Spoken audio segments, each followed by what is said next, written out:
नमस्कार, मैं हूं संजीत और आप देख रहे हैं उम्मीद फॉर नेशन। अभी हम पटना के इनकम टैक्स गोलंबर पे हैं, जहां आप देख सकते हैं जो कांग्रेस भारत जोड़ो यात्रा निकाले हुए है और पूरे देश में हर एक राज्य में वहां के जो स्थानीय कमेटी वो भी अपने स्तर से भारत जोड़ो यात्रा निकाल रहा है। बिहार में भी भारत जोड़ो यात्रा जोरों पे है और उसका 2 चरण समाप्त हो चुका है। और पटना में एक जो बैनर है वो बहुत चर्चा का विषय बना हुआ है, जो कांग्रेस के युवा नेता सिद्धार्थ क्षत्रिय जी ने लगाया है। आप देख सकते हैं भारत जोड़ो यात्रा बिहार के दूसरे चरण की सफलता पर बिहार वासियों को हार्दिक बधाई देते हुए पोस्टर लगाया गया है। हमारे साथ हैं सिद्धार्थ क्षत्रिय जी, उनसे हम जानने का प्रयास करेंगे कि उन्होंने जो बैनर लगाया है उसके माध्यम से क्या संदेश देना चाहते हैं। सबसे पहले तो उम्मीद फॉर नेशन में आपका स्वागत है।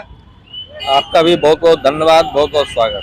भारत जोड़ो यात्रा बहुत जोरों पे है और दूसरा चरण का समाप्ति भी हो गया। आपने यहाँ जो बैनर लगाया है उसके माध्यम से क्या संदेश देना चाहते हैं पटना के आम जनता को या बिहार के आम जनता को? इस बैनर में हम बिहार वासियों के अपार समर्थन जो मिला भारत जोड़ो यात्रा, आदरणीय निखिल कुमार जी जो राहुल जी के संदेश को लेकर बिहार में जो पदयात्रा के लिए निकले, 1250 किलोमीटर की पदयात्रा है।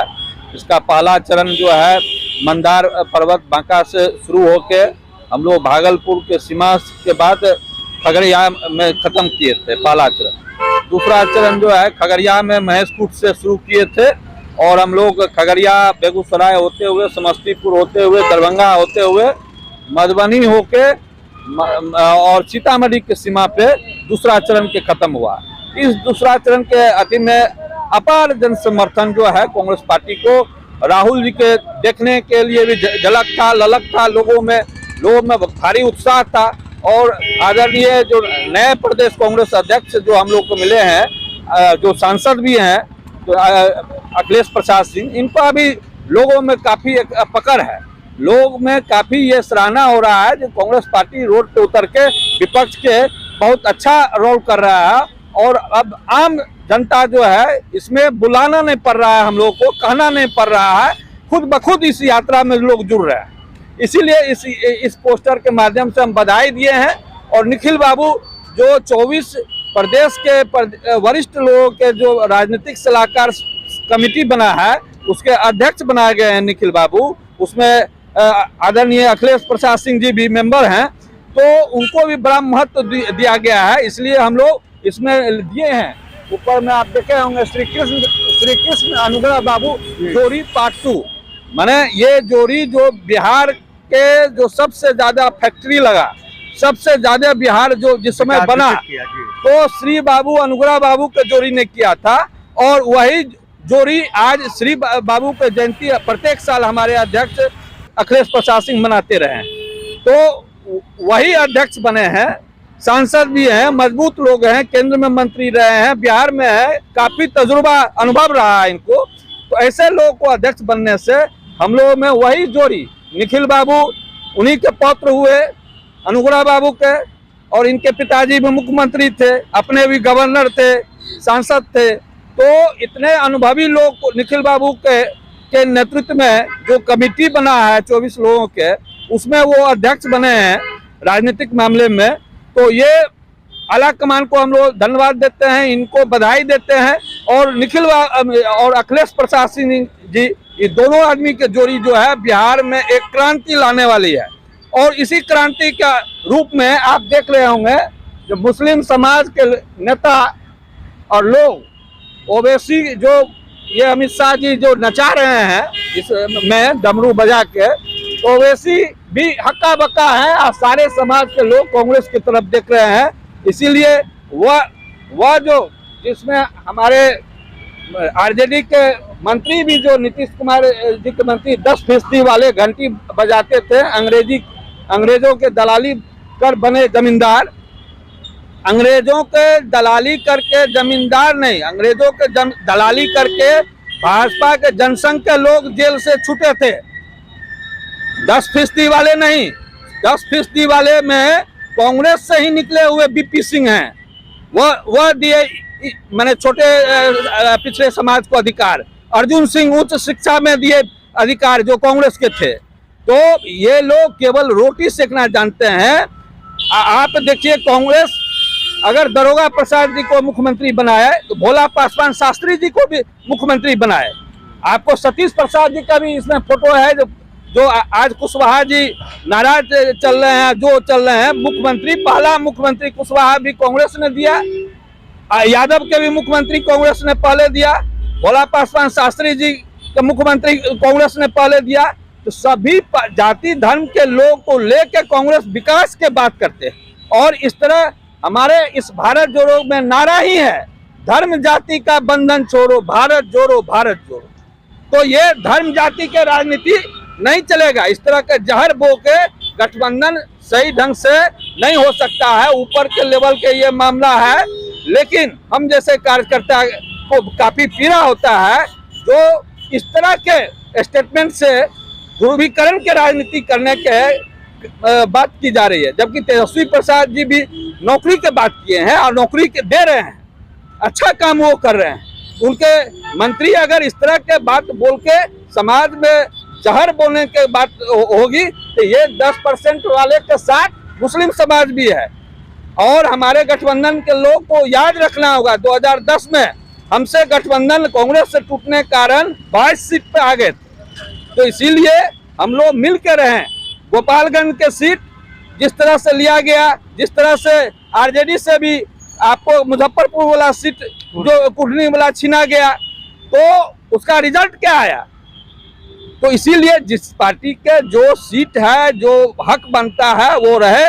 इस 10% वाले भी कांग्रेस के प्रतिनिधित्व कर रहे हैं, कांग्रेस उसका प्रतिनिधित्व कर रहा है। क्योंकि 10% वाले लोग को बात कह के आप जो जहर बोल रहे हैं वो भारत जोड़ो के नारा नहीं है, हमारे राहुल गांधी जी का ये नारा नहीं है, अखिलेश प्रसाद सिंह जी का नारा ये नहीं है। ये समाज को सबको लेकर चलना है, महंगाई बेरोजगारी जैसे मुद्दे पे राजनीति करना है।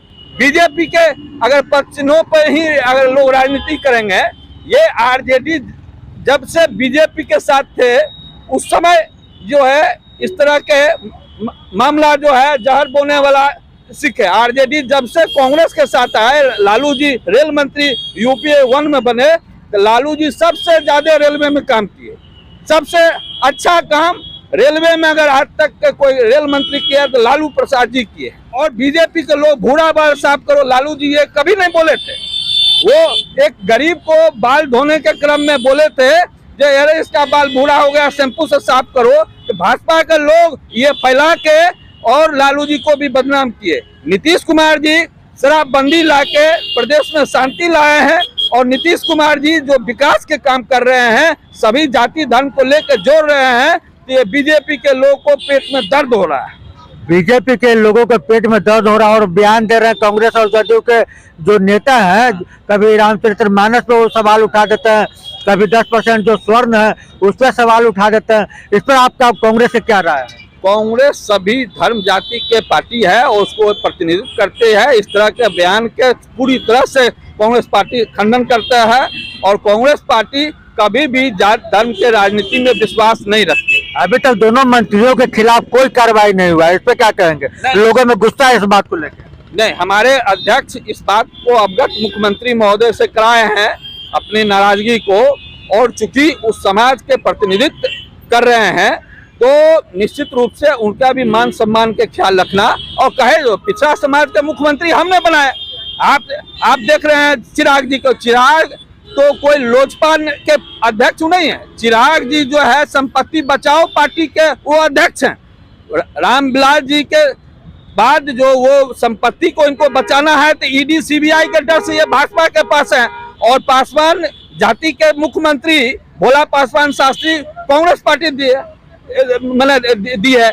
इसीलिए आज संजीव प्रसाद टोनी जी हो जो पासवान समाज से हैं, या कई लोग हैं हमारे में वरिष्ठ नेता लोग हैं पासवान समाज के, इसीलिए ये सब पार्टी बौखलाहट में है कांग्रेस पार्टी के भारत जोड़ो अभियान से। और सभी जात धर्म के लोग जो इसमें जुड़ रहा है, ये लोग बौखला के इस तरह के बयानबाजी क्षेत्रीय दल भी कर रहे हैं। क्षेत्रीय दल में हम लोगों का जो गठबंधन है, गठबंधन विकास की राजनीति पर कर रहा है। तेजस्वी प्रसाद जी भी नौकरी 10 लाख के बाद किए, आज लाखों नौकरी उन्होंने बांटा गांधी मैदान में। और आज नीतीश कुमार जी जो हैं विकास पुरुष कहलाते थे, आज भी हैं। आज बिहार के रोड हो कि बिजली हो कि पुल पुलिया हो, नीतीश कुमार जी एक अच्छे व्यक्तित्व के व्यक्ति हैं, इसलिए कांग्रेस पार्टी उनको समर्थन करती है।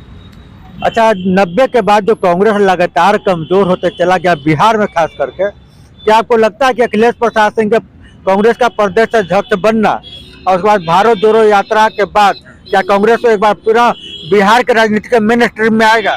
निश्चित रूप से यही बात तो इस बैनर में दर्शाया गया है।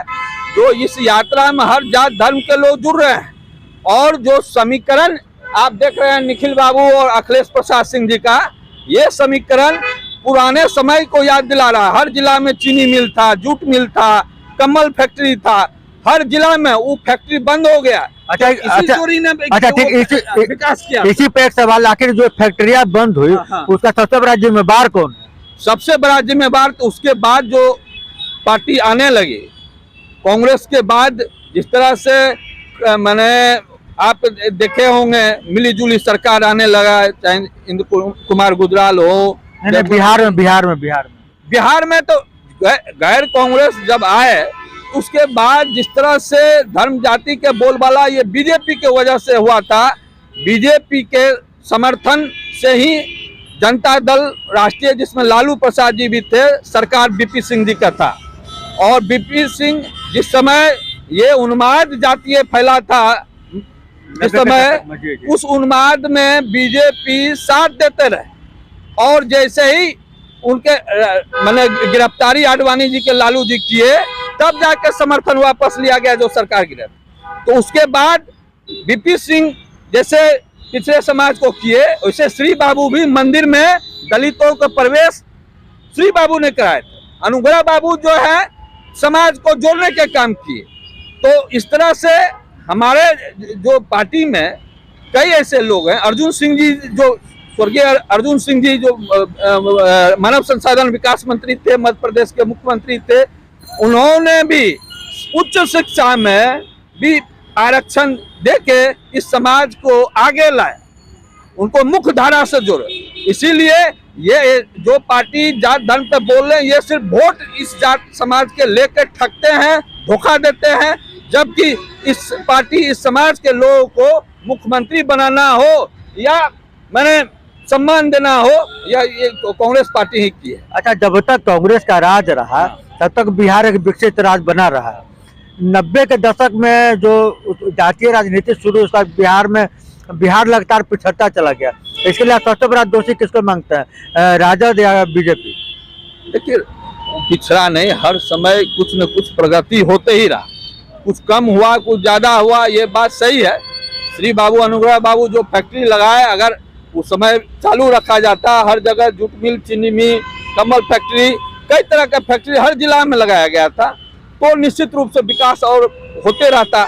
लेकिन कहीं न कहीं जिस तरह से जाति धर्म के उन्माद उस दौर में भी चला था, आज धर्म के जैसे उन्माद चलाया गया, उस समय जाति का उन्माद के नाम पे चला, विकास अवरुद्ध हुआ था। आज धर्म के नाम पे देश कमजोर हो रहा है और हम लोग चाहते हैं, जो राहुल जी के सोच है, हर जात समाज के लोग जैसे परिवार में हम सब मिल के रहते हैं, परिवार के प्रगति होता है, इसी तरह देश में जो भाईचारा हर धर्म जात में होगा तो देश की प्रगति होगा। और ये प्रगति झगड़ा जब होगा तो भाजपा जैसे पार्टी सिर्फ फायदा उठाएगी। जनता को जो नमक 70 साल में 7 रुपये 8 रुपये में मिलता था, वो नमक का दाम भी 25 रुपया हो। अच्छा, एक बार फिर जातीय जनगणना के माध्यम से बिहार को फिर पुनः 90 के दशक में ले जाने का प्रयास नहीं किया जा रहा है? उसी के बल पे जिस तरह से कुछ पार्टी चाहते हैं ध्रुवीकरण करें, वो कांग्रेस पार्टी नहीं करने देगी। कांग्रेस पार्टी मजबूती से हर जात हर धर्म के लोगों को बात रखेगी। इसके लिए जो भी बलिदान देना पड़े कांग्रेस पार्टी देते रही है और आगे भी देगी।